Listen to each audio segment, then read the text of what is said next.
Good evening. Welcome. I am Dr. Margot Hurlbert. I am a jointly appointed member of the Faculty of Arts in the Department of Justice Studies and the Department of Sociology and Social Studies. And first of all, I would like to bring greetings on behalf of President Timmins, who can't be here tonight. My first task, though, as the introducer, is to acknowledge Treaty 4 and Treaty 6 territories where this lecture is taking place, and the traditional homeland of the Métis. So I would like to welcome you here to the fifth lecture of the Deliberation and Debate. This is a series that has run since last year. Other lecturers who have attended the University of Regina to deliver lectures, such as this one, are Dr. Marie Batiste, who came and spoke on indigenization, Dr. Jennifer Freed, who spoke on sexual assault and institutional betrayal, Dr. Christopher Reagan, who spoke on carbon pricing, and Caleb Ben, who spoke on oil and gas exploration on indigenous territory. So just a little background on the Deliberation and Debate lecture series and how it came about. There was concern about free speech and academic freedom on campus. So President Timmins wanted to see open and frank debate. For several reasons, she started this series. One is it's the hallmark of a university. President Timmins does not want to lead a university where academic freedom and freedom of speech does not take place. There were worries about political correctness and its stifling of debate, but at the same time, President Timmins was also worried that debate and dialogue were becoming less civil in the world. So we had an incident with Bill Watcott coming to the university and distributing information that we found objectionable. So everyone should have the opportunity to participate in respectful debates on sensitive and important topics. So a quote from Jesse Jackson got her thinking. The quote is, "Deliberation and debate is the way you stir the soul of our democracy." So that quote embodies everything universities stand for and seemed like a great name for a lecture series. So her idea was to pilot this series by forming a committee and taking suggestions from our university community on what would be a good topic and who would be a good lecturer. So thankfully, the Faculty of Arts proposed the lecture we have here tonight with Dr. Saad. So his lecture has been in the works for a long time. It was approved by the committee in January, but scheduling only allowed it to take place for now. The committee considered carefully this application with all other submissions. The criteria was, the lecture was to have something that would be based in scholarship and generate discussion. We also have a lecture coming up on September 25th with Dennis Edney, Omar Khadr's lawyer, and we encourage you to attend. So I'm sure these lectures and discussions will be worth the wait. In closing, we don't always agree with each other, but we should agree on our right to express our views in a civil manner. We would like to see challenging and respectful discussions. This has been our tradition and it must continue, so tonight is a great way to do that. So I am looking forward to hearing Dr. Saad and to hearing from you in our question and answer sessions. Thank you for participating.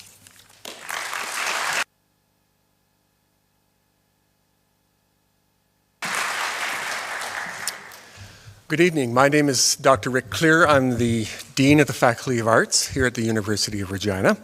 It's my happy task tonight to introduce our speaker to you. I'll start with the formalities and we'll get to the more interesting pieces later in my introduction.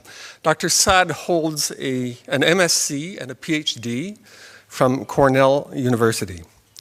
Currently, he is Professor of Marketing and Concordia University Research Chair in Evolutionary Behavioral Sciences and Darwinian Consumption.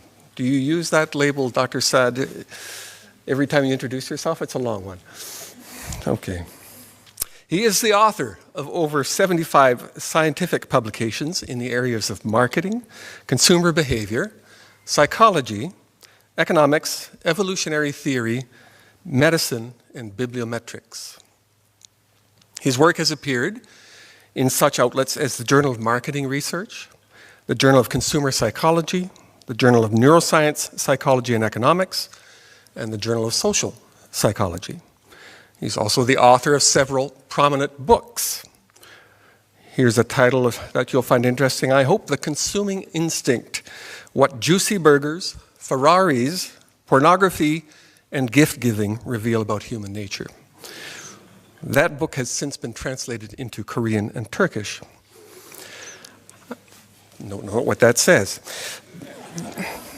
Another book, The Evolutionary Bases of Consumption, published in 2007, was the first academic book to demonstrate the Darwinian roots of a wide range of consumption phenomena. He was also the recipient of the 2014 Darwinism Applied Award, which is granted by the Applied Evolutionary Psychology Society. Many of you, however, are more likely to know Dr. Saad as a very popular Psychology Today blogger, or from his YouTube channel, The Sad Truth. His Psychology Today blog posts have garnered over 4.4 million views. Now, I took this from his website a little while ago. He tells me that his audience is growing exponentially, so it might be a larger number by now. His YouTube channel also has 89,000 subscribers and over 7.1 million views. No doubt this is why he received the 2015 Concordia University President's Media Outreach Award. With his blog and on his YouTube channel, he has been a strong critic of political correctness, which he argues has stifled debate on university campuses. His views on the subject have sparked both admiration and outrage. Whether we disagree or agree with his position, I trust his lecture tonight will be challenging and thought-provoking. Please join me in welcoming Dr. Saad.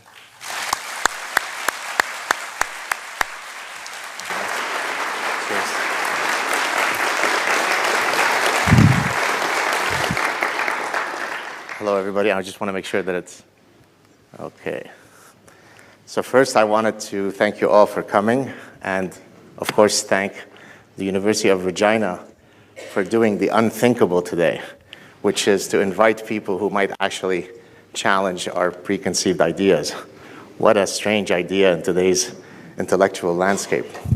So thank you to the folks at the University of Regina, and thank you to all those who are here. You'll find out by today's talk that no, I'm not a Jewish Nazi.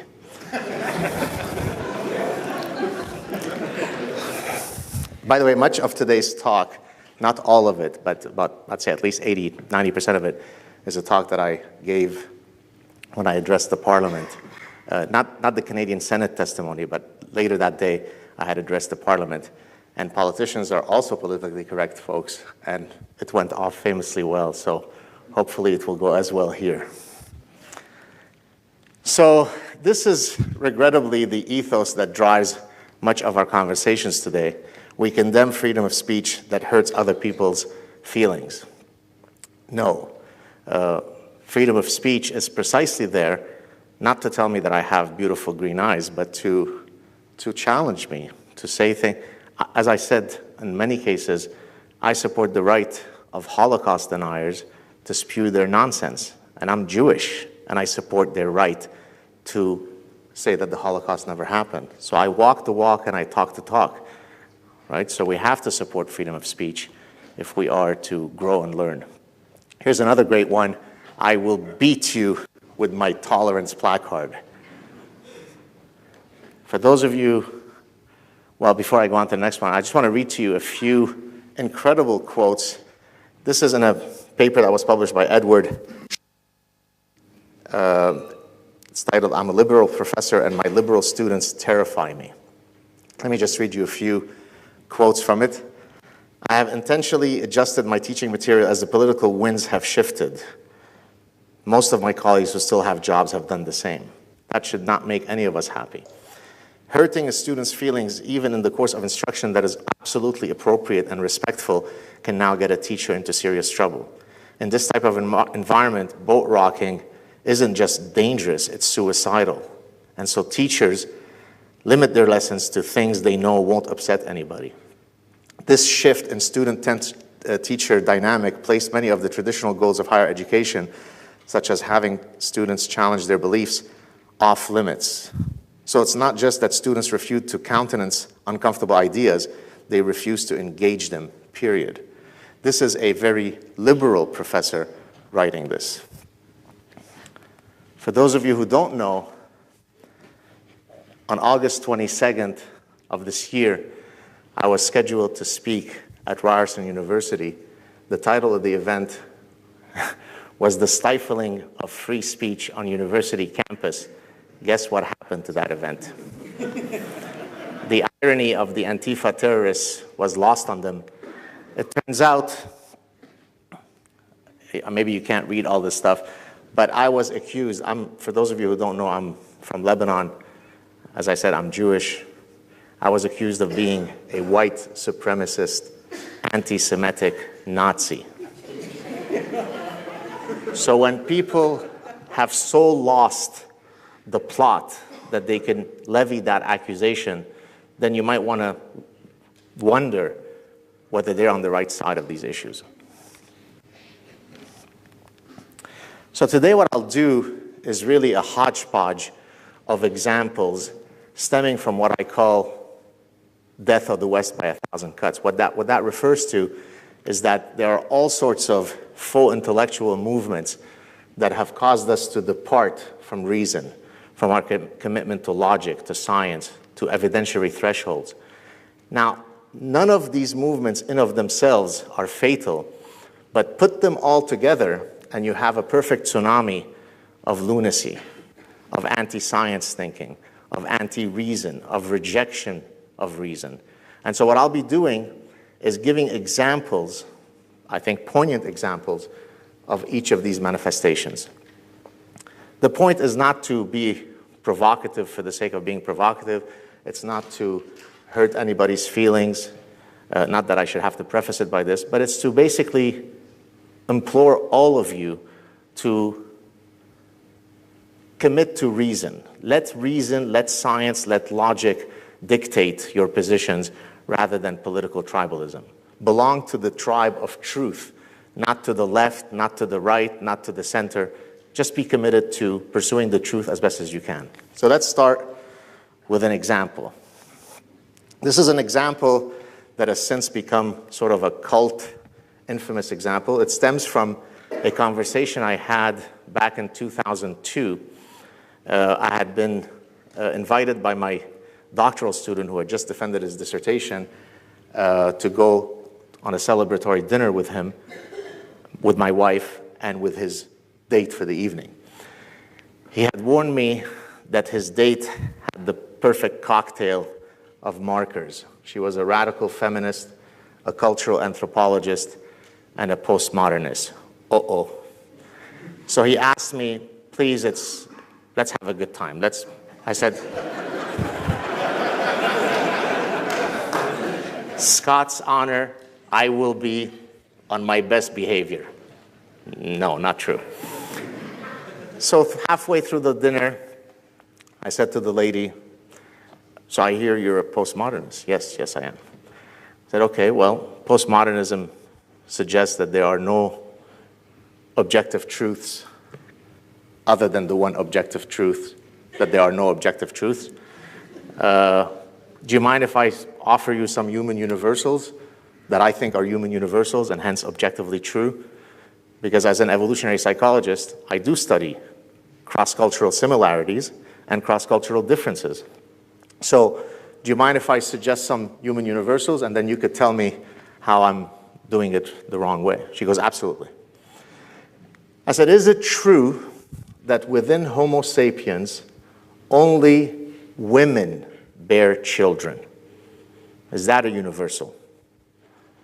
She looked at me with disgust, with derision at my simpleton mind and said, absolutely not. I said, no, how is that? She said, well, there is a tribe off some island in Japan where within the spiritual realm, it is the men who bear children. So by you restricting the definition of childbearing to the material biological realm, this is how you keep us pregnant and barefoot. So after I recovered from my partial stroke, I said, okay, I guess it's maybe too controversial to argue that only women bear children. Let's take a less controversial case. Is it true that from any vantage point on Earth, the following cosmological statement holds? Since time immemorial, sailors have relied on the fact that the sun rises in the east and sets in the west. And this is why now we have here a dancing hyena. So here she used something called deconstructionism. She said, I don't buy your labels of east and west. I don't buy your label sun. What you call sun, I call dancing hyena. To which I answered, fine. The dancing hyena rises in the east and sets in the west. When I go to a Caribbean vacation, I put dancing hyena lotion on my stomach. She said, I will not play this game. I don't play labels. Now this was in a sense prescient, because we've since learned that men can bear children. You just have to be a woman who self-identifies as a man, and then it is true that men bear children.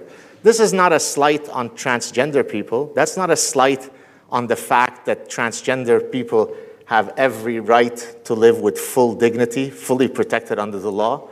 But is it really the case that we're going to now alter all our biology texts to argue that sometimes it is men who bear children, sometimes it is women who bear children? Which leads us to the next example. Trigger warning, trigger warning. This is not an image from me. This is from a Huffington Post article. So if you have a queasy stomach, please turn away. Powerful photo shows that women aren't the only ones who menstruate. Men menstruate too. And by what we mean by men is simply women who identify as men. So for example, I published a paper in one of the leading journals in my field, Journal of Consumer Psychology, rated A, if not A+, where I looked with one of my doctoral students at how the ovulatory cycle affects women's behaviors. For example, we found that women dress the most provocatively when they are in the maximally fertile phase of their menstrual cycle, which is exactly what you would expect from an evolutionary perspective, because we know that that's when sexual signaling is most adaptive to engage in. So now is that paper no longer valid because we actually restricted our study? We sampled only women. We didn't sample women who identify as men. Maybe we were being transphobic, right? So the idea is that we could all strive for social justice, and I'm about as liberal as they come on these issues, but I don't injure the truth. I don't kill the truth in the pursuit of social justice. I'm still committed to being a strong adherent of the truth while also making sure that transgender people or gay people or brown people or purple people are protected. It's not an either or. We don't have to give up the truth to engage in social justice. This is actually something on the right-hand side that I discussed during my Canadian Senate testimony when I was asked to weigh in on some of the issues regarding Bill C-16. Again, I fully support the right of the transgendered folks to live free of any bigotry. What I was arguing in that Canadian Senate testimony is that the language was sufficiently vague that anything that I taught in my evolutionary psychology course could be considered transphobic systemic violence. That's in quotes. Harvard University has argued that one's gender identity and gender expression could change on a daily basis. So Monday, I'm a man. Tuesday, I'm a woman. Wednesday, I'm non-gendered. Thursday, I'm non-binary. Friday, I'm back to being man. And they argued that to promulgate fixed binaries and biological essentialism. Fixed binaries means you say something like, there are sex differences between men and women. So stating that and offering a biological evolutionary reason for that, also called biology, that is transphobic systemic violence. It's not metaphorical. It's not allegorical. You stating that there are evolved sex differences is a form of transphobic violence. Is that really logical? Is that really something that we want to have? So maybe I should stop teaching my course in evolution, because everything I say is transphobic systemic violence. By the way, check out this really transphobic guy.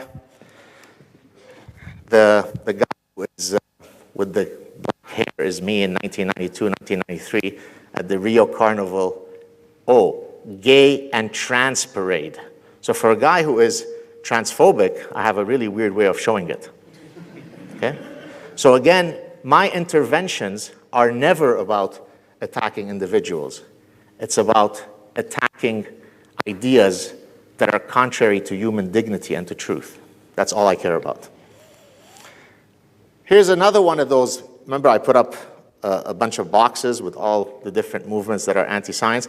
Social constructivism is one such movement within the social sciences.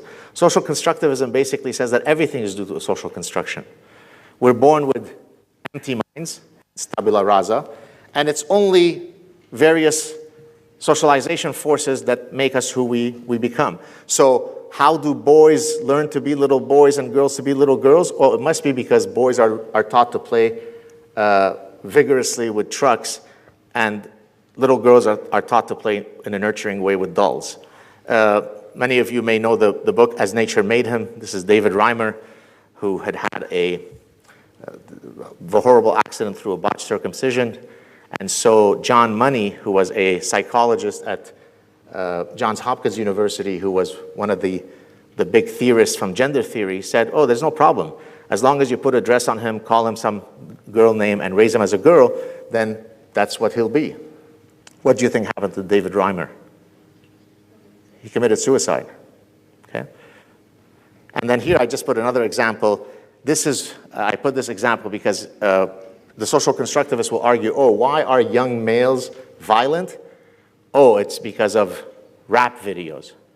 Oh, it's because of violent song lyrics. Yes, because before rap, there is no recorded history of men being violent towards each other. It's only with Sugar Hill Gang in 1978 that all hell broke loose. But until that point, men just walked around singing Kumbaya and John Lennon. Now, where does this kind of stupidity come from? Well, it comes actually from a very hopeful place, because it basically argues that we're all born undamaged, we're all born with empty minds, we're all born with equal potentiality. If only my parents had been more nurturing, I could have been the next NBA star, but that bastard Michael Jordan beat me to it, right? So there was absolutely no biological predisposition for him to be more likely to succeed than me as an NBA superstar. So this type of idiocy actually comes from a hopeful position, which is, hey, we're all born the same, and if we could only eradicate some environmental force, then we will all get along. But the fact that it's hopeful and nice doesn't mean that it's true, and it doesn't mean that we must promulgate it. And what I've been doing in my scientific work for well over 20 years is to argue that, of course, culture matters. Of course, the environment matters. Of course, socialization matters, but biology matters too. We are both a biological and a cultural animal. So we can't have in the social sciences whole fields that completely abdicate the idea that biology matters. Now, I navigate both in the natural sciences and the social sciences. I never get somebody in the natural sciences saying, gee, really? Humans are biological beings? Geez, I never knew that. But I have a long, long lineup of detractors in the social sciences are offended by this biology bullshit. Right? The biology works for the mosquito, you see. Biology works for the zebra, but don't you dare say that the same evolutionary mechanisms explain our behaviors. That's silly.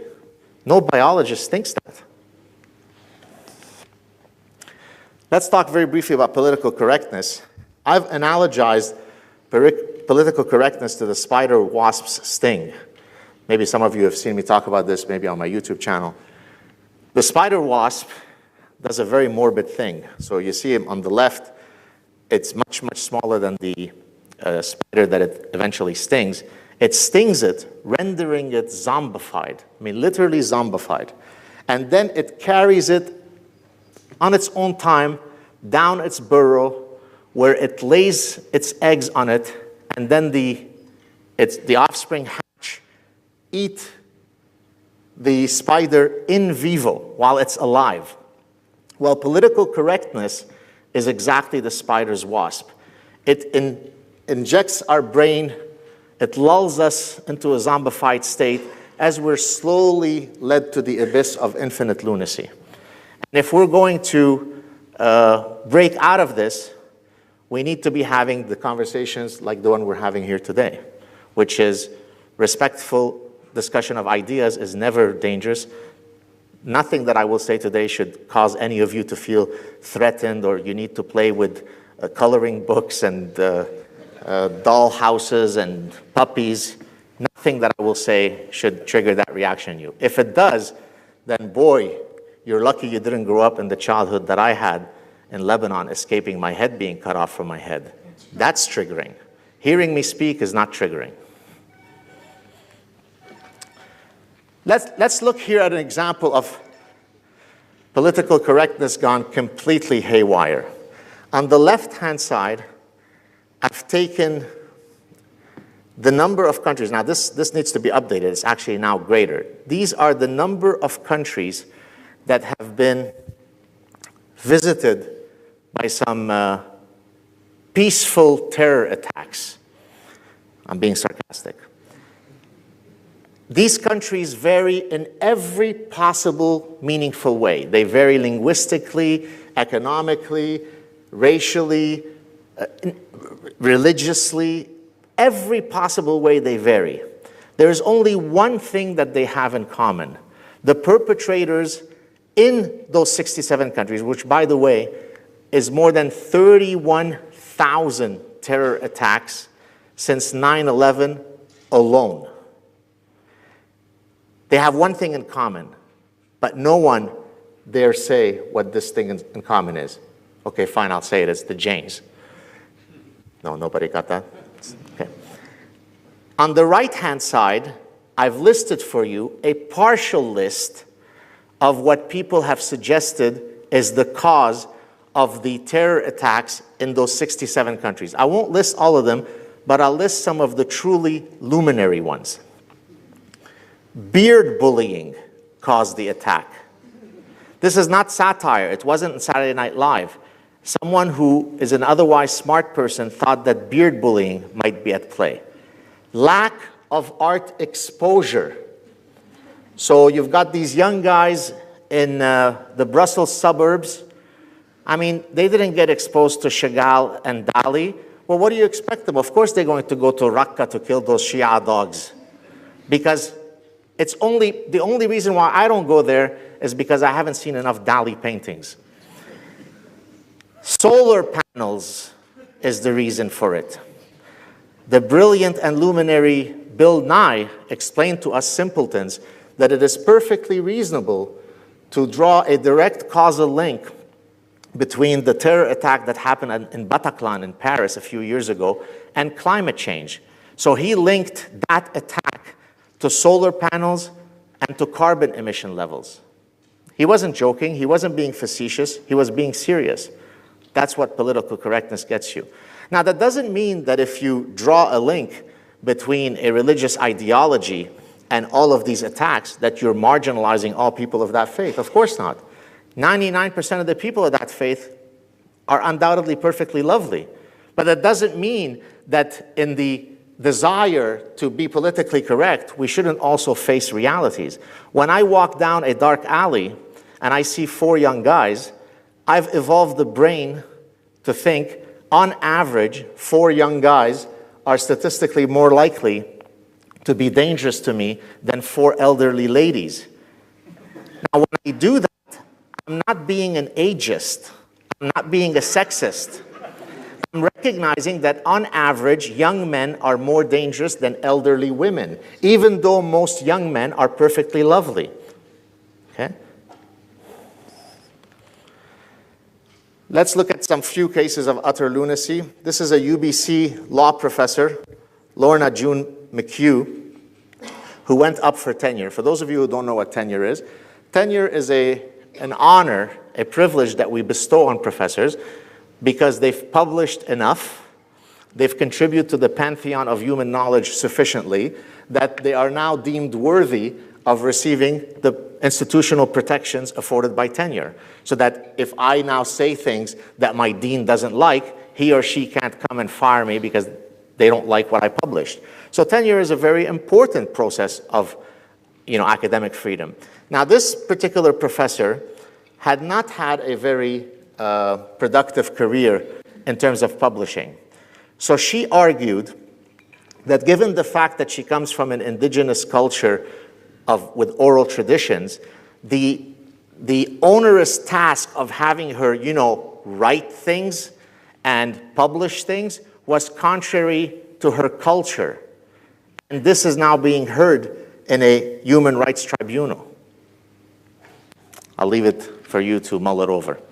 Here's another case of lunacy where people try to find racism everywhere. The best way to cut debate is to just accuse somebody of being a racist, a homophobe, and a Nazi, and so on, right? But it usually comes from people who otherwise don't have any counter ideas to propose. So Anisa Rouhani ran an experiment at Queen's University. She donned the hijab for 18 days because she wanted to demonstrate that, Canadians are all a bunch of lunatic Islamophobes, and that hopefully she would be able to document that. At the end of the 18 days, she came to the conclusion that the people who interacted with her were unbelievably kind, sweet, tolerant, polite. So what did she conclude? Aha! That demonstrates how Islamophobic they are. Because they have such latent hatred, they are overcompensating by being super nice. So let's analyze this if any of you have taken Boolean logic.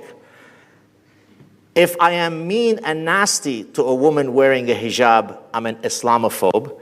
If I am kind and tolerant to a woman who's wearing a hijab, I'm an Islamophobe. All roads lead to me being an asshole. Solid logic. Way to go. Here's another one. It turns out that to not rape is racist. You heard it. To not rape is racist. Let me explain it to you. This is an award-winning paper at Hebrew University in Jerusalem by the then doctoral student Tal Nitzan. She wanted to uncover incidences of the IDF, the Israeli Defense Forces, the Israeli military, of the rampant epidemic of rapes of Palestinian women. And hopefully if she can uncover that, then we can go with the narrative that the IDF are a bunch of Nazis. Unfortunately, for the thesis, she couldn't uncover a single case of rape by the IDF on Palestinian women. What was the conclusion of her paper? I'm glad you're all sitting down. The IDF are so racist that they hated the Palestinian women so much that they wouldn't even rape them. I'm not joking. This is not satire. I'm not being facetious. So if she had found that they raped the women, they were hateful, horrifying people. And if none of them raped anybody, they were horrible, disgusting people. That's what happens when your brain is parasitized by tribal identity. That's what happens when your brain is not committed to just seeking the truth. Oh yeah, my main man. My man. I buckle when I see him. I can't control myself. He's so dashing.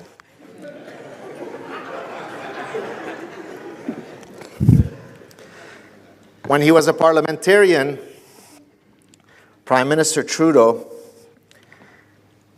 well, before I do that, let me mention this. This was in the Harper government. They had put out a booklet to basically enunciate exactly their position regarding how immigrants should integrate within Canada. And in that spirit, so going against the idea of multiculturalism. By the way, multiculturalism has really two meanings. There's multiculturalism in a colloquial sense. So if I say, University of Regina is a multicultural campus, that means that there are people from many cultural backgrounds, and that's great, that's beautiful. But multiculturalism as a political philosophy has a different meaning. It basically says you don't have any onus placed on you to assimilate within the host's culture. You could, who are we to judge your cultural value? That's linked to cultural relativism. And that's not a good idea, because there are cultural practices that we can all agree are not good ones, that we don't want in our societies. So Harper's government, this is a quote, had put out a thing that says, Canada's openness and generosity do not extend to barbaric cultural practices that tolerate spousal abuse, honor killings, female genital mutilation, forced marriage, or other gender-based violence. Now, you would think anybody who's liberal in this room would say, yeah, I support that. I don't want child brides. I don't want female genital mutilation. Isn't that what the true liberal position is? But our main man, his reflex was to first get very upset that someone had referred to those cultural practices as barbaric. So he wasn't upset by the barbaric practices. He was upset that someone would use the appellation barbaric on those practices. Now, eventually, when there was blowback against him, he kind of walked it back. But the first response is the one that's telling, right? That's someone whose brain has been parasitized by cultural and moral relativism. Here's another example. This is Dr. Fwambe Ahmadu. She appeared on a show where she argued that it is racist to criticize female genital mutilation. And it's also sexist because we should have gender egalitarian surgeries. So boys are getting circumcised, then in the spirit of gender parity, then we should also cut off some clitorises. You know, you got to have 50-50 parity. This is a real person with a functioning brain who uttered those words. Now, I didn't bring here many of these examples, but for those of you who might be interested, you can go to my YouTube channel where I posted a talk that I gave at the Manning Conference in February in Ottawa. It was a talk on free speech on campus. And my whole talk was simply my reading testimonies that I've received from professors, from students, and in a few cases from parents of students. I removed everybody's identity, so you can't tell which school they went to, who they are, and so on. And I just read these because, for better or worse, I've become the central repository of everybody around the world who's being mistreated on some campus. And so people will write to me their stories. And they usually go something like, my lab director found out that I said something complimentary about Trump, and now he removed my name from the paper that I worked very hard on, and I could no longer be a member of the lab group. Hey, are you willing to take me on as a student, Dr. Saad? So this is happening not in North Korea, not in Yemen, not in Cuba, not in communist China under Mao Zedong. This is happening in Canada. This is happening in the US. So here's an example. This is a direct quote. Help, I'm a fourth-year student in a 5-year teaching program. I'll be heading to whatever next year for my 1 year of teacher's college. Only recently have I realized the radical left-wing messages embodied and embedded in virtually all of my classes, and I know it will only get worse at such and such school. What can I do about this? How do I stand up for the truth without risking my career as an elementary school teacher? Thank you. Now, anybody here who has any human dignity and human decency would actually feel for this person. Do we really want to live in a society where someone who is training to eventually teach our kids is too afraid to utter a single word lest she might lose her career? Is that a good thing? Is that the type of society we want? If yes, let's keep doing what we're doing. If no, then maybe you want to be supporting guys like me who are speaking out against this nonsense. Here's another one from a professor. As a fellow professor who has been frustrated by the discourse within academia on issues such as political correctness, moral relativism, and social justice, I'd like to thank you for speaking up the way you have from within academia. I see otherwise very reasonable and capable people abandoning reason and cowing to the narrative of the regressive left on many social issues. I receive 1 million of these emails, where professor after professor after professor in every conceivable field will write to me and say, I don't know how you have the courage to speak out. I'm afraid to utter a single syllable out of place because I'm going to lose my job. Is that a good thing? Do we want that? Or do we want to fight against that? You think my ideas are bad? Debate me. Put up a YouTube channel to say how I'm completely wrong. You don't shut me down. That's not the type of society we want to live in. That's the society that I escaped from in Lebanon 40 plus years ago. Here's some very bad news for Canadian universities. The Justice Center for Constitutional Freedoms comes out with a yearly index of how free universities are in terms of how much do they support free expression on campus. And what they do basically is they look at the university policies and university practices and the student union policies and the student union practices, as stated in the relevant handbooks. And then they grade them, A, B, C, D, and F. Excuse me.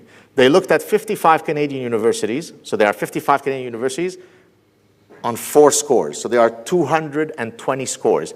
So if Canada were perfectly free, we'd have 220 A's.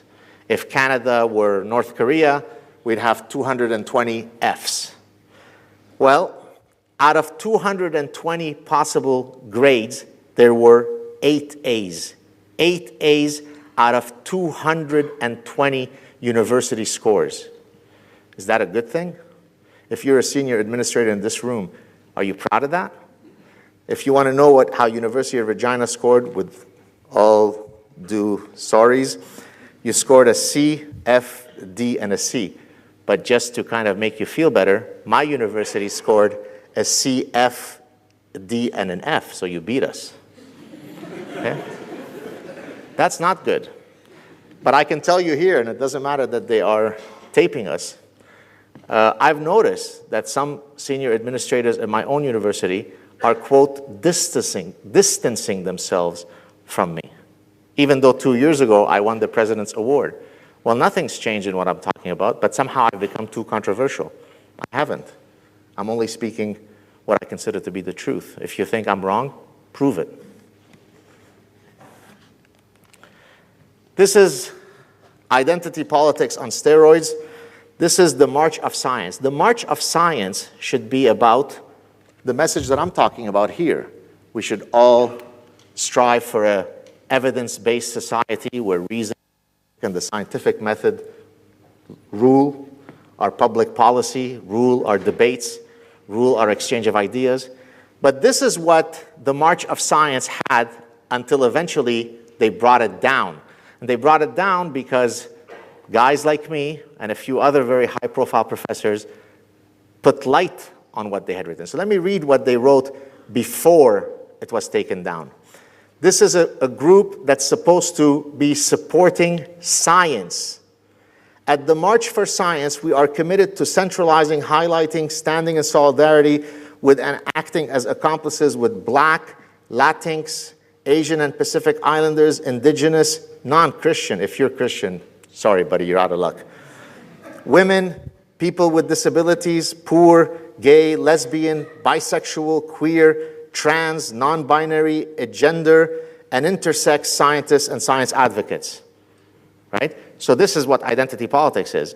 By the way, the distribution of prime numbers turns out to be exactly the same, whether the mathematician studying it is Latinx or non-gendered. Okay? That's why it's called science. It exists independently of the identity of the person conducting the research. Not to be outdone, I guess there goes my chance at a Canada Research Chair. The Canadian government decided that the highest professorship that could be bestowed in Canada will now no longer be based on the scientific and academic merit of people who apply. It will be based on whether you belong to certain groups. So if you happen to be 6'1", blonde with blue eyes, and you come originally from Sweden, sorry, buddy, you're out of luck. Okay? By the way, two of the groups that they really wanted to help out here were women and indigenous folks. Let's look at the narrative about how oppressed women are in universities. So here what I'll do is I won't rely on narratives, I'll use data. And then we could decide whether it's a very, very oppressive place to be a woman on campus. The Institute of Education Science, which is a US governmental organization, has aggregate data on the following. Now please follow carefully. The percent of university degrees awarded to women at all levels. There are 4 educational levels. In the US, you have something called an associate degree, which is like half a bachelor. So you have associate degree, you have bachelor's degree, you have master's degree, and you have doctorate. So there are 4 educational levels broken up into 5 racial groups: Black, White, Hispanic, Asian Pacific Islander, and American Indian Alaskan Native. Okay? This is the data from the US government. So there are basically 20 cells, 4 educational levels by 5 races. So there are 20 cells. In each cell, we could look at what's the ratio of men to women who graduate within that cell. Do you follow? So if, let's say, I'm looking at black people, I could say black people PhD, how many black women obtained a PhD, how many black men obtained a PhD. For every single one, I could do that. Out of the 20 cells, now remember, we need to institute programs to really help out women because they are being horrifically abused in universities. Out of the 20 cells, how many of the cells did men outnumber women as the folks who graduated with that degree? Do you follow? And so in other words, if the narrative is correct, in 20 out of the 20 cells, men outnumber women. What were the actual data? Can somebody give me a guess? Somebody, just raise your hand. Oh, is it written? Bastards, cheaters. In 20 out of the 20 cells, are you listening? You awake? In 20 out of the 20 cells, across every educational level, across every racial group, women outnumber men in terms of graduating. Geez, I think we need to come up with new policies to help women out. So again, that doesn't mean that there isn't sexism. That doesn't mean that every woman in this room could probably not discuss some grotesque case of sexism. But if we're developing public policy, certainly if we're developing policy to grant professorships to the most deserving people, does the data suggest that women are having a rough time at a university? I would say we need to have the reverse type of program. Now, if you want Canadian data, 58% of students enrolled at Canadian medical schools are women. That's a hugely statistically significant effect. 58%, 13 out of 17 schools, women outnumber men. Geez, we got to find a way to help them out more. Let's look at other ways that we could look at that. Oh boy, we need some quotas there. Men's 100 Olympic champions since 1984. Here they are. What about fat Lebanese Jews who are... I mean, I don't see myself represented on the podium. I feel marginalized. What about overweight Lebanese guys? Why am I not winning the 100 meters? Well, maybe it's a competition. Oh boy. This is really looking like I need some quotas here. This is the winners of the Boston Marathon since 1991. Let me read you the countries just for effect. Kenya, Kenya, Kenya, Kenya, Kenya, Kenya, Kenya, Kenya, Kenya, Kenya. Oh, South Korean bastard. Kenya, Kenya, Kenya, Kenya, Ethiopia, Kenya, Kenya, Kenya, Ethiopia, Kenya, Kenya, Kenya, Ethiopia. The United States guy is, by the way, from Eritrea. So that's still East Africa. Ethiopia, Ethiopia, Kenya. Why aren't the social justice warriors arguing that we need more diversity when it comes to the Boston Marathon? Where are the overweight Lebanese guys? No representation? So in a just society, we don't confuse equality of outcomes with equality of access. No one should be discriminated against to enter the game.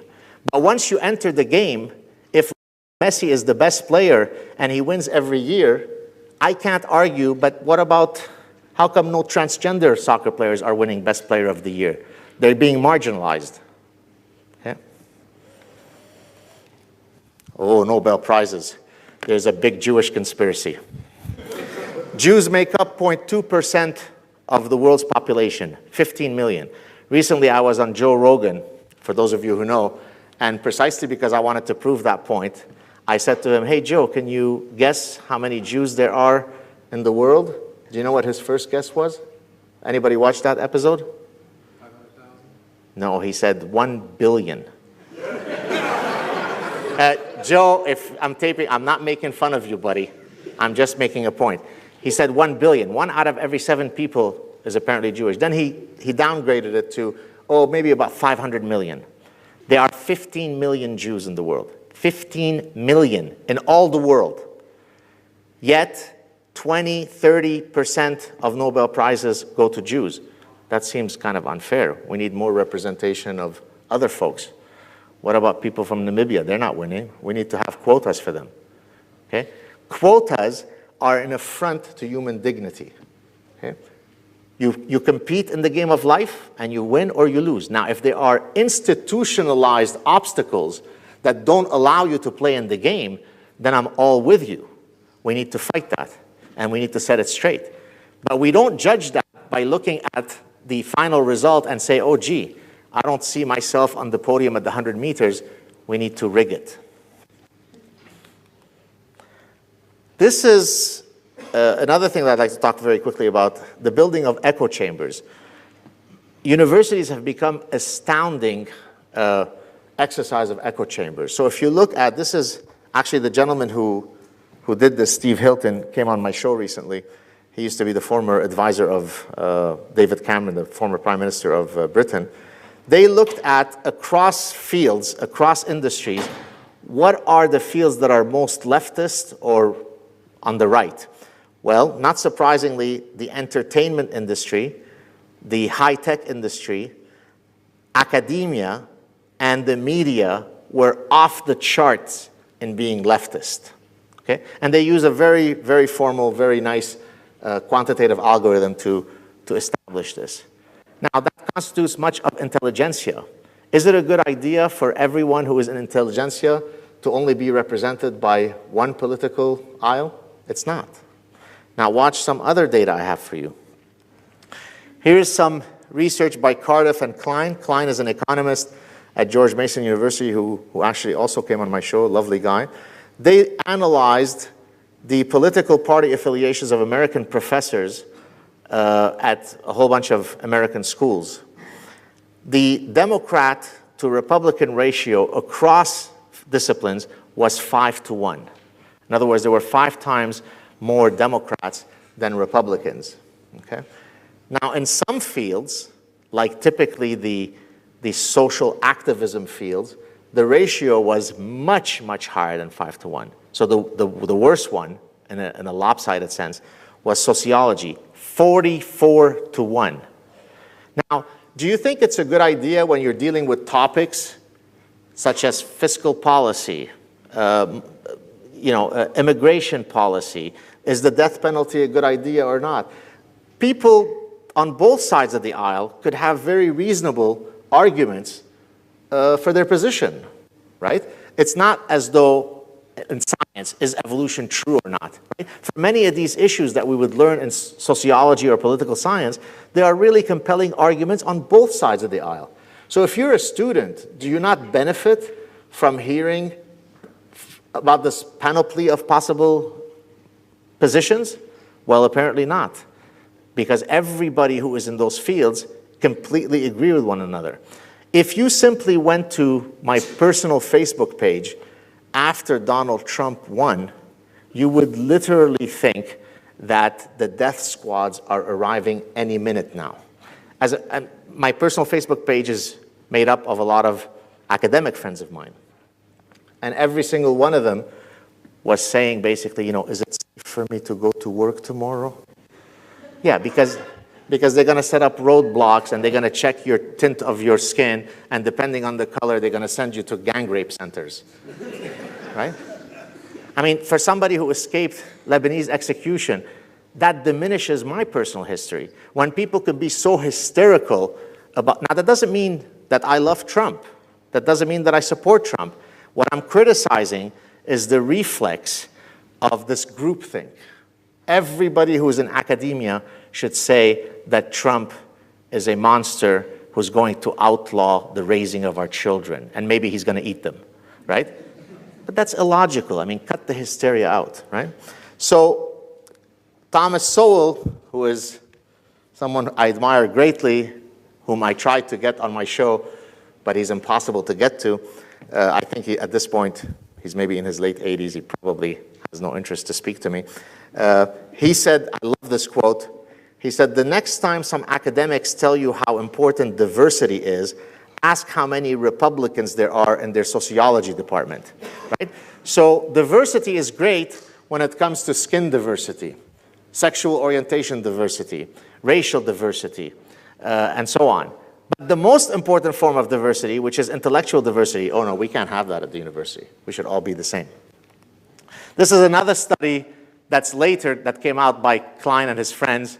Again, look at the scores. The total is 11.5 to 1, Democrats to Republicans. That's not good, especially in ideological fields. By the way, in engineering and in neuroscience, you don't get this lopsided thing, because those folks deal with real things. You either have the physics to build the bridge so it withstands the forces at hand, or you don't. But in other fields that are laden with political activism, that's where you get the really lopsided ratios, and that's not a good thing. It's not healthy. We need to defeat that. If you're wondering about what happens in Canada, it's very similar. 40% of professors voted for the Liberal Party, about 4 times more than for the Conservative Party, and about 25% of professors view themselves as left-leaning, which is about 5 times more than right-leaning. So again, in Canada, we have about a 5-to-1 ratio in terms of our political partisanship. So what do we conclude from all this? Freedom of speech is everything. Look, I spoke here. You were all lovely. Thank you for not interrupting me and whistling and so on. Some of you might have loved what I said. Others didn't care for it. So you take it and throw it in the garbage, right? But at least you were courteous enough to allow me to air my ideas. And I thank you for that. So all the forces that are leading us to the abyss of infinite darkness must be dismantled. What does that mean? No more language police. No speech codes. Dismantle them. No more thought police via the shackles of political correctness. No more echo chambers that shun intellectual diversity. No more identity politics. Instead, promote the dignity of the individual rather than supporting oppression Olympics and victimology poker. Okay? I am an individual. I'm not a Lebanese Jew. I'm first Gad Saad, with all my qualities and all my faults. So honor the individual, not whatever tribe you wish to belong to. No more coddling of the culture of offense and the ethos of perpetual victimhood. No microaggressions, no trigger warnings, no safe spaces, no cultural appropriation. Do not cede a single inch to any ideology that is antithetical to our secular, modern, and liberal. And here, I earlier talked about this at dinner. I don't mean faux liberal. I mean true liberal, classical liberal values. All ideas, all beliefs, all ideologies are open to criticism, to debate, to mocking, to ridicule, and other forms of scrutiny. Short of direct incitement to violence, eradicate hate speech laws. And as I said earlier in the talk, I support the right of Holocaust deniers to deny the Holocaust, and I'm Jewish. It's almost impossible to imagine something more grotesque and more of an affront to the truth, and yet I support their right to be grotesque, to be monstrous idiots. That's the price you pay to live in a free society. Some people are jerks, and we need to tolerate them. But if somebody says, let's kill all Jews, well then you've gone into incitement to violence. That can't be allowed. Short of that, freedom of speech should be an absolutist thing. So science, reason, and logic trump ideology and feelings. Thank you very much.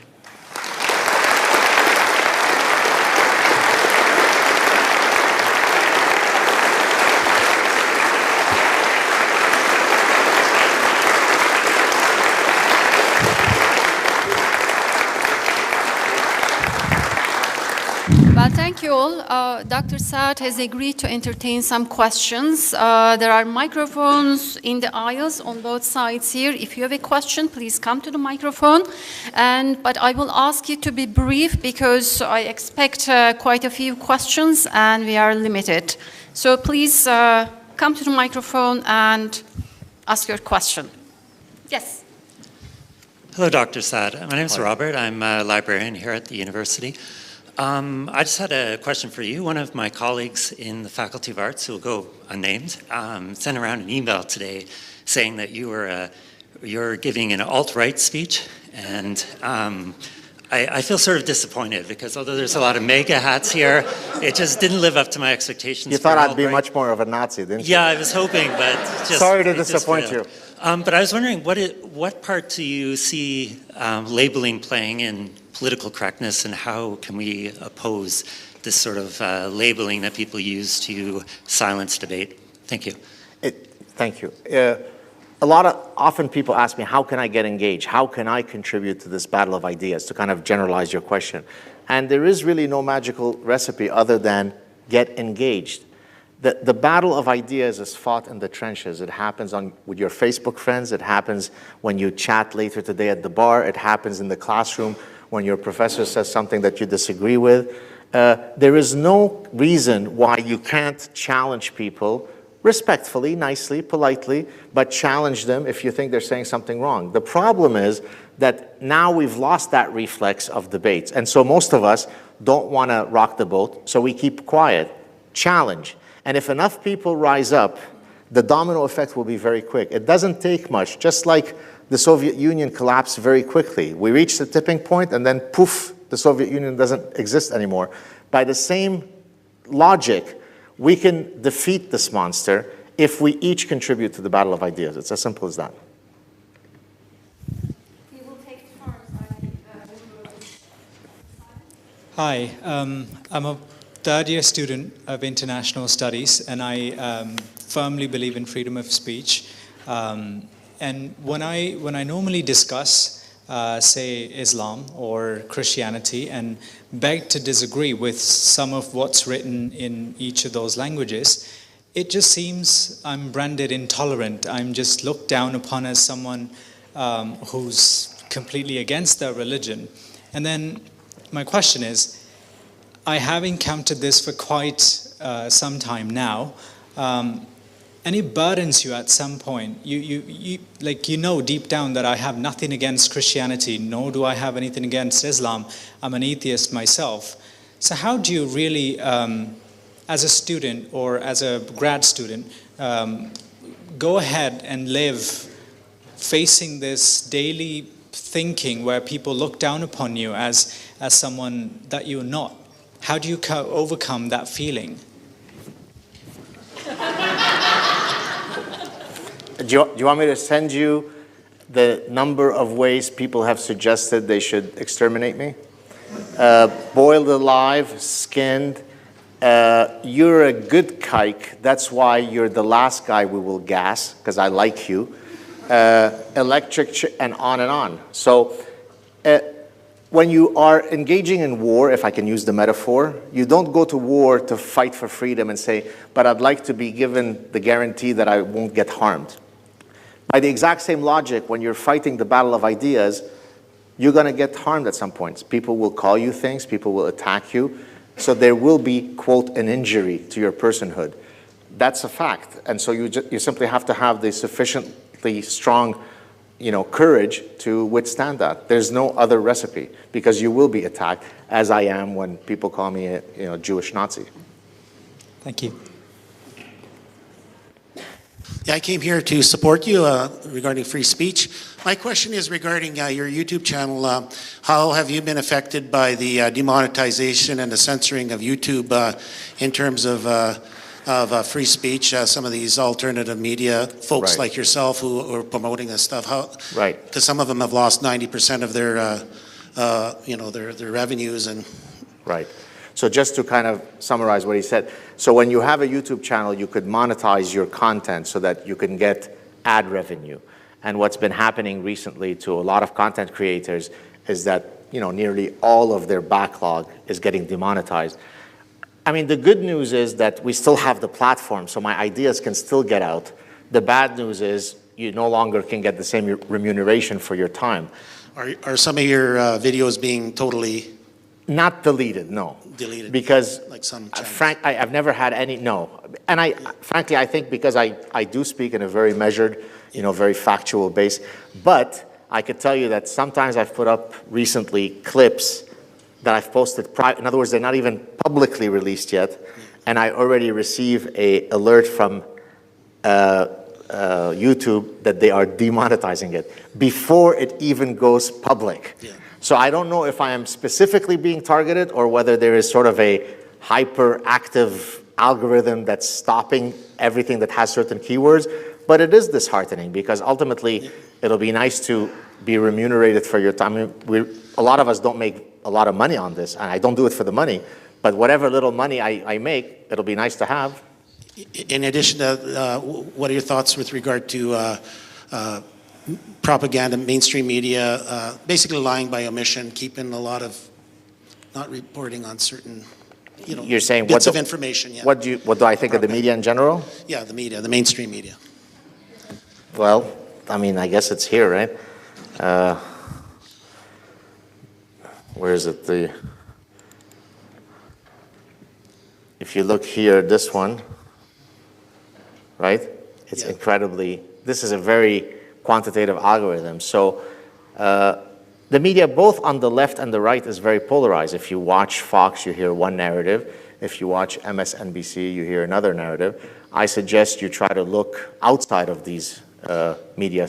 But that's the alternative media, which is being You know, censored. I'll give you an example. This is a shout out to a good friend of mine. For example, many of you may not like him or others do.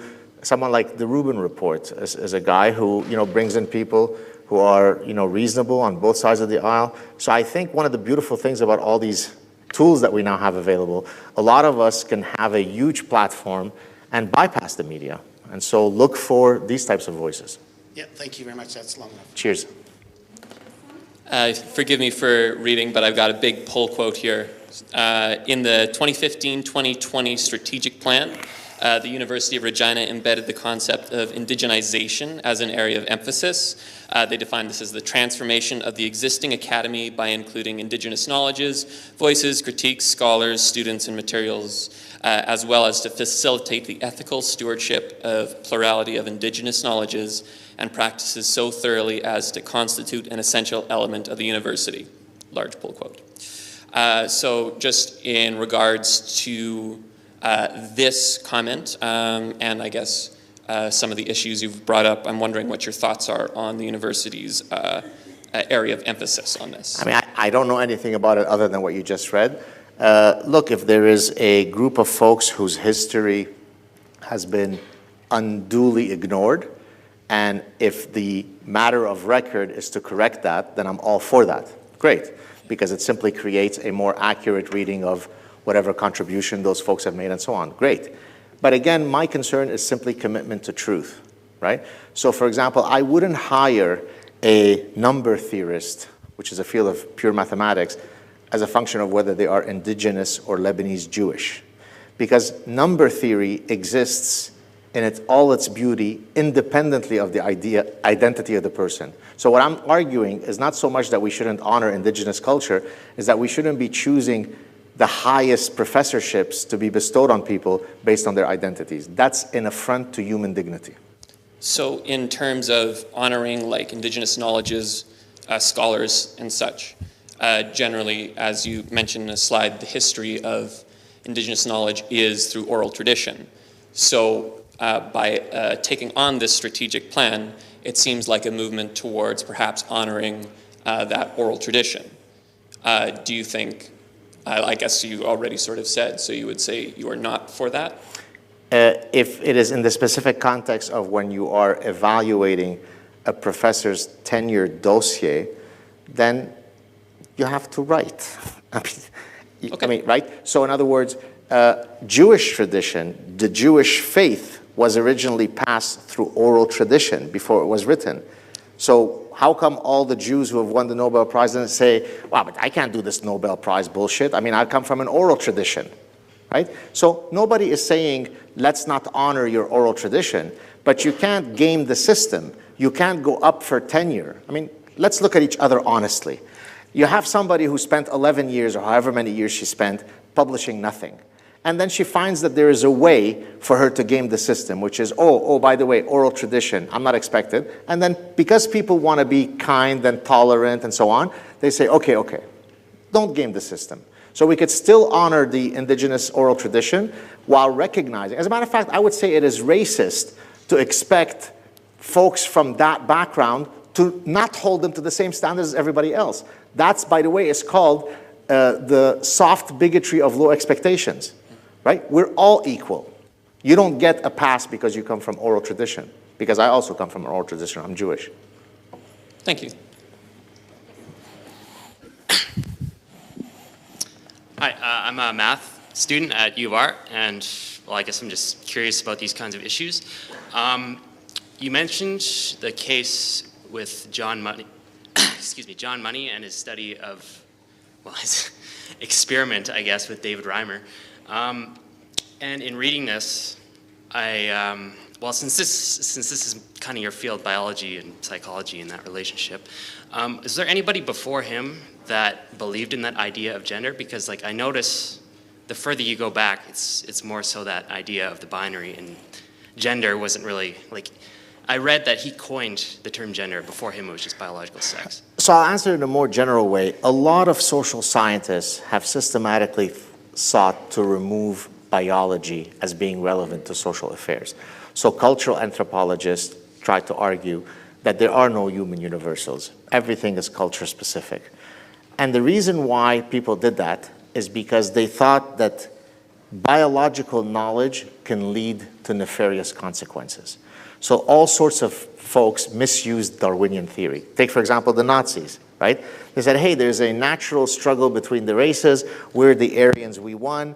The Jews have lost. What's wrong with getting rid of them? That's Darwinian. Of course, it had nothing to do with Darwinian theory. But because all sorts of really cretinous people misused evolutionary theory, social scientists came along and said, let's construct a new narrative that will hopefully eradicate the possibility of people misusing scientific knowledge. And so the blank slate premise comes from that. The gender movement comes from that. The we're all culture specific comes from that. So that's wrong. You should, if you're an academic, you should pursue the truth unencumbered by the downstream effects. I was recently, well, a few months, almost a year ago now, on Sam Harris's show. Some of you may know who Sam Harris is. And he asked me, do you in your own work have any research that you would not be willing to do? Which I answered, so you're saying basically, is there any forbidden knowledge? And I answered, absolutely not. If a scientist pursues a research question honestly and in an unbiased manner, then all bets are off. You could pursue anything. Because then it becomes very easy to say, oh, but don't do sex differences. Don't do race differences. Don't do this, don't do that. So I can't tell you who was the first person to, say the word gender, but I can tell you that it is a rejection of biology and human nature, and it's wrong. Thank you. Thank you so much. Last week, Chelsea Manning was was appointed as a fellow at Harvard, and because of controversy, was very quickly disinvited. I guess just for me, following through your presentation, I feel like it brought a lot of really rational and logical points to why, limiting Chelsea's space to engage and speak with students was stifling of free speech and political correctness. And I'm just, I guess, wondering what your thoughts are. So I very vaguely heard of it, but I haven't followed the specifics of what they said to offer an intelligent, if you send me an email, I'm willing to offer you a more intelligent response, but I don't know enough the details of what Harvard said to give you a confident answer. Awesome, thank you. Sure. Hi, my name is Bart. I'm going to ask you a question, and it's going to kind of ask you to accept something as true that you might want to reject out of hand, and that's fine. What if, in the search for truth, you find something that is morally repugnant? In the sense of, what if people like you or people like me are genuinely bad for society, and that by removing people like me or people like you, you can, by every measure, improve society? So that's sort of a hypothetical philosophical discussion.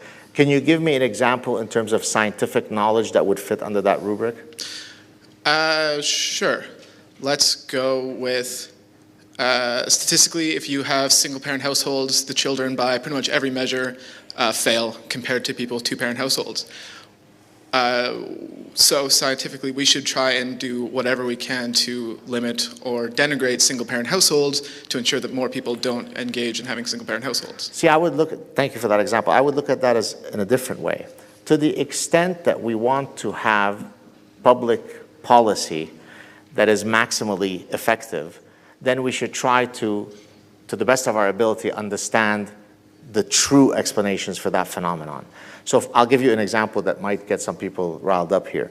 A few years ago, two colleagues of mine, one of whom I know quite well, wrote a book that required them to have police escort.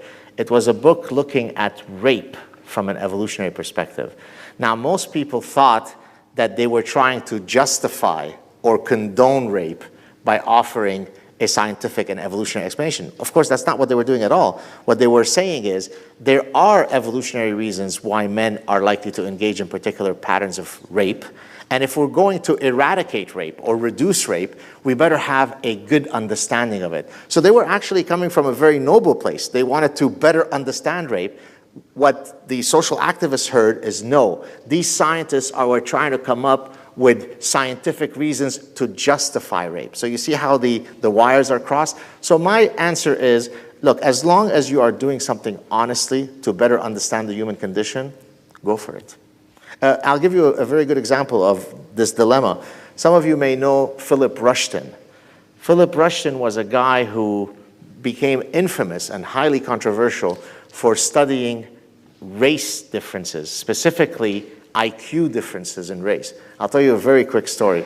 When I was a young assistant professor, I think maybe 1996, so 2 years out of my PhD, I was speaking at the International Congress of Psychology, and the room was packed, maybe 1,500 people, and there seemed to be tension in the room. And usually I'm not at all nervous when I'm about to go speak, but there I felt really nervous, not knowing that the guy who was going to speak immediately before me was Philip Rushton. And he was going to put up slides about the brains of white people and black people and white. And as he was putting up those slides, I was saying, oh my God, I'm going to be lynched by proxy just because I'm going to share the same stage.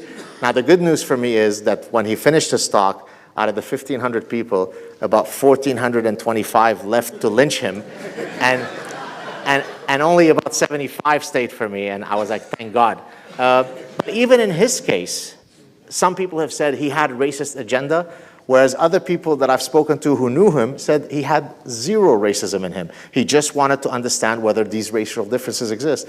So I'm really an absolutist. If you are pursuing the scientific method honestly in an unbiased manner, all bets are off. Go for it.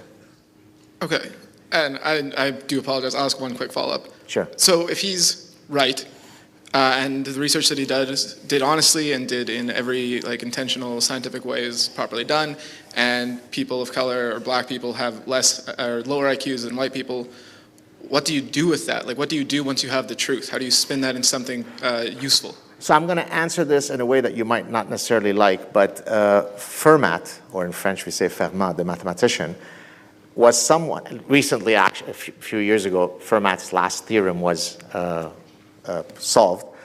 For hundreds of years, Fermat did proofs that lay dormant with zero practicality until we then had cryptography, computer security, and some of these theorems that had zero value suddenly became valuable. So the way that I would answer you, not that I'm trying to dodge the question, I'm a purist. I do research just to better understand the world. What someone does with that research is someone else's job. I just study human nature and I don't care where it goes. Thank you. So I wanted to ask you a question about something you brought up on your appearance on Joe Rogan, and I apologize if I misquote you because I don't have it in front of me, but you talked a lot about kind of the rise of Islam in the West in places like Egypt and Turkey and Syria, and how give 150 years we could see a very similar thing here in Canada and the United States. And just kind of from all of my academic experience and knowledge, it kind of seems that radical terrorism and kind of what you explain to be political Islam is moving more to kind of an online realm more so than a physical place. So that being the case, do you think that it actually is possible that a situation like that might arise in, say, 150 years here? You mean that our societies might become more Islamized? Yeah. It's a demographic game, right? As I explained on Joe Rogan, in some cases, the ideology comes in and 5 minutes later it's Islamized. Some cases it's 50 years, some cases it's 500 years, some cases it never happens. So the reality though is that they are demographic, right? There's a quote, I hope I don't offend anyone here. A lot of Islamic theorists said, I mean, you could just go on YouTube and see them saying it. They said, we are going to conquer the West not through violence, we're going to conquer it in 3 ways. We're going to conquer it through hijrah, which means immigration in Arabic, as Muhammad immigrated from Mecca to Medina. We're going to conquer the West through the womb of our women, that's demography. And we're going to conquer the West by using your miserable freedoms against you. That's not me saying it. That's he's saying it. So if maybe he's an Islamophobe, okay? So I'm just repeating what those folks are saying. If you enter in certain countries, what is the rate of fertility for the indigenous society, which is below replacement, right? 2.1 is replacement. And then you look at what might be the fertility rate of some of those other groups. Well, it just takes a very simple demographic calculation to say, well, when does it flip? Now, it might be a great idea for our societies to be Islamized. If that's the case, then great, let's do it. But if not, then let's talk about it. But either case, we should be allowed to speak about it openly and honestly. Look, when I escaped Lebanon, Muslims were going to kill us, and Muslims are the ones who saved us, right? So there are very nice Jews and very mean Jews. There are very nice Muslims and very mean. So nothing in whatever I ever say attacks individual people, because nobody knows more Muslims than I do. I grew up in that society, right? 99% of all Muslims I've ever met have been lovely. They've been colleagues, they've been students, they've been friends. That doesn't mean, though, that there aren't specific elements within Islam that might be incongruent with the West. Then let's fix those, and then let's all live happily together. Thank you. Sure. Okay. I just wanted to address something that's somewhat of a little bit of a contradiction. Like in your first answer, you had said that the way to kind of combat this is to kind of, fight with the truth and that kind of thing. And then, like, I've been kind of listening to Dr. Peterson a little bit, and he kind of takes a little bit of a different tack in that you can't fight with truth because it's like you're playing like their game, and they're better than you are at it, though, or better. Do you know what I mean? And so, in other words, you go and you try and speak truth, and you just get shouted down. Like, for instance, you go and you have a lecture. Your lecture at Ryerson was shut down. I mean, we're a bit more sensible here in Saskatchewan than you guys are out east, though, so it didn't get shut down.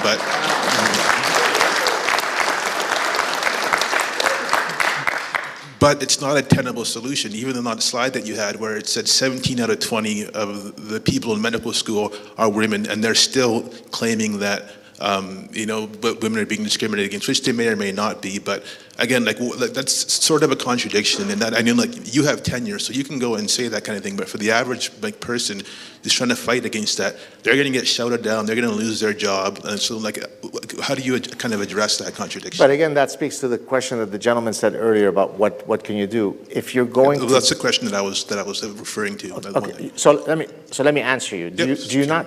Sorry. Go ahead. Did you finish? No, I'm done. Okay. Do you not think that I bear a great cost for what I do? Do you think it's all roses for me? No. Do you know how many professorships I know for a fact I would have gotten were it not for some faculty member standing up and shutting it down? Do you know that now I have to walk around in some places with security and the police is alerted because I walk there? So do you don't think I take huge risks for what I do? No, but that wasn't my question. My question was that, what is a tenable solution to this? In your opinion, what solution? What is a good solution to? Just get engaged. There's no other recipe. You might be shouted down. You might lose your job. You can't go to war and not expect to have some casualties. So, a million people write to me and say, look, I really want to contribute to the battle of ideas, but I don't want to speak because my girlfriend won't like me, and I don't want to speak because my friends won't like me, and I don't want to say anything on Facebook because they'll downvote me, and I don't want to say, but then get out of my face. I mean, how can I help you then? How can you contribute to the battle of ideas while listing 17 reasons why you're too scared to battle it? I bear that burden every day. My life is a living stress ball because I get emails that say how we're going to skin you. Yet I still do it. Why? Because I'm sufficiently confident in the importance of fighting for truth. So do it. Don't worry about it. Okay, thank you. Cheers. Okay, we will take one more question and I have to conclude because we are running out of time. One more. Thank you. My question actually directly pertains to the slide that's on the screen right now. You talk a little bit about echo chambers and how the left and the right have both created their own echo chambers.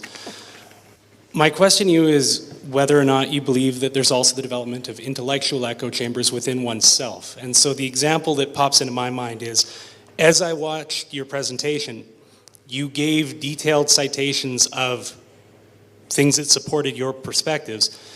And then you offered much vaguer sort of descriptions of things that contradicted you or things that you were criticizing. And I felt as though in certain cases you built a straw man to attack. The example that pops into my mind is the Bill Nye example where you said he claimed solar panels caused terrorism. I saw that interview. He was talking about how climate change had changed social and economic conditions in the countries where that terrorism was originating from.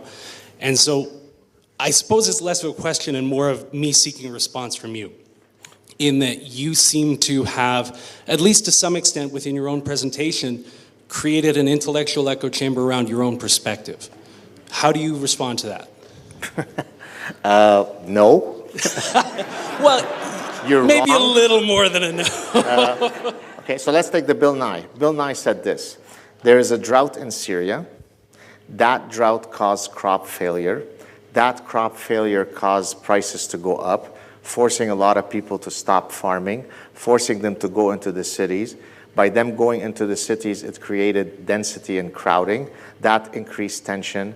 That resulted in part, that conflict. That's exactly right. But yeah. you so, said... gee, do I know the argument of Bill yes, Nye? But I believe that you know it. Yeah. But you just said, Bill Nye said solar panels cause terrorism. Because he actually referred to them in his Huffington Post Live with Josh Zepps, who was a guy on my show. Go to the thing. He referred to solar panels.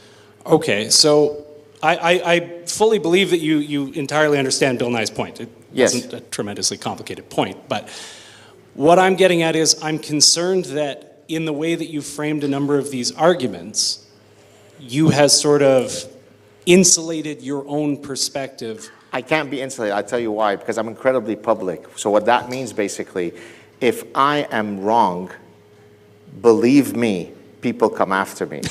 Okay? In other words, there's a very, very clear mechanism by which people keep me honest, which is There are 10,000 comments on my Facebook page, on my YouTube. So there is an autocorrective mechanism by which if people, that's what it means to engage in the public, right? So if I'm wrong, great, then prove me wrong. Go to my YouTube channel or put your own YouTube clip and prove me wrong. So no, I don't think I'm succumbing to my own echo chamber because I share my ideas with people and believe me, they weigh in on whether I'm right or wrong. So how could that be an echo chamber? I'm exposing myself to the world. Well, I appreciate your response. Cheers.